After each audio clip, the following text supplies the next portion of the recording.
Bayangkan sebuah wilayah industri yang dulunya ramai, ribuan buruh menggantungkan hidup di sana. Kini mendadak sepi dan terkunci. Ini bukan fiksi, tapi kenyataan pahit yang sedang terjadi di panggung ekonomi kita.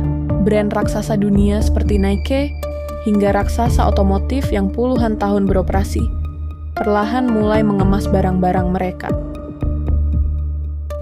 Destinasi mereka?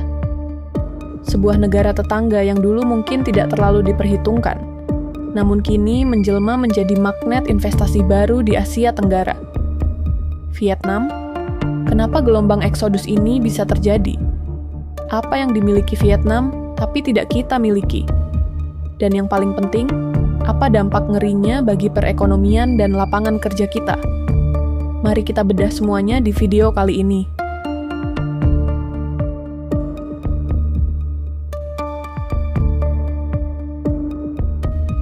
Kita mulai dengan fakta di lapangan. Industri manufaktur kita sedang mengalami tekanan berat. Salah satu pukulan telak datang dari sektor tekstil dan alas kaki.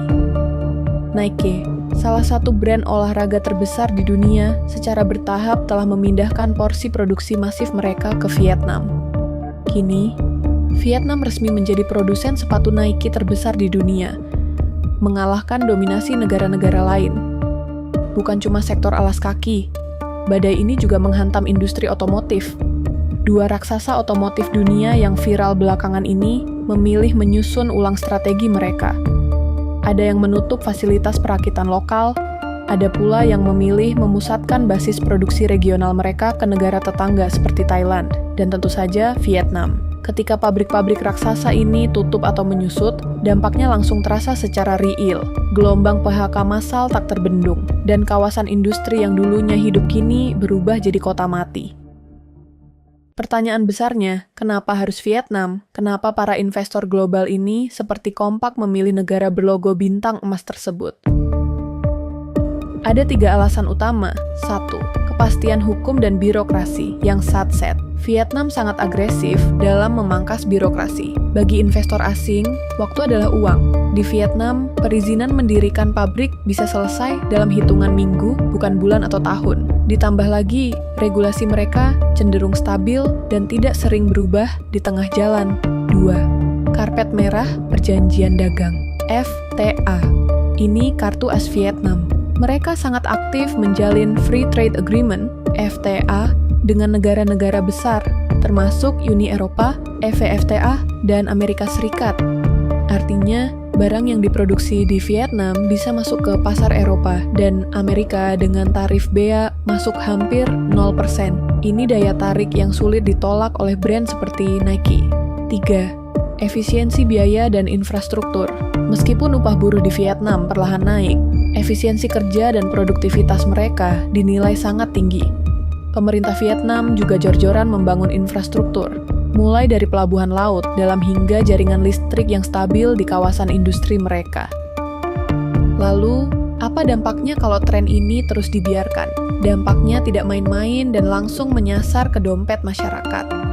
Pertama, menyusutnya lapangan kerja formal. Industri manufaktur seperti pabrik sepatu dan otomotif adalah penyerap tenaga kerja terbesar, padat karya. Ketika mereka tutup, puluhan ribu orang kehilangan pendapatan tetap yang memicu penurunan daya beli masyarakat secara makro. Kedua, efek domino pada ekonomi lokal. Warung makan di sekitar pabrik, kos-kosan, ojek, hingga pelaku UMKM lokal yang selama ini hidup dari ekosistem pabrik tersebut ikut gulung tikar. Ketiga, kehilangan potensi devisa. Kita kehilangan peluang untuk mengekspor produk bernilai tambah tinggi dan perlahan-lahan hanya menjadi pasar atau konsumen dari barang-barang yang diproduksi oleh negara tetangga.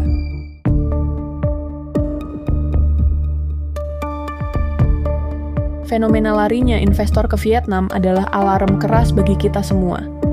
Ini bukan lagi soal persaingan harga buruh yang murah, tapi soal siapa yang lebih siap memberikan kepastian, kecepatan, dan efisiensi bagi bisnis global. Jika kita tidak segera berbenah menyederhanakan regulasi dan meningkatkan daya saing, bukan tidak mungkin kita akan semakin tertinggal.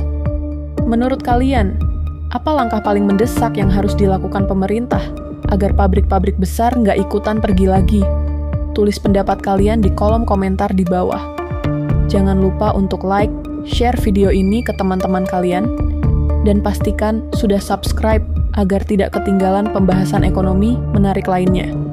Saya Entrepreneur Indonesia, sampai jumpa di video berikutnya.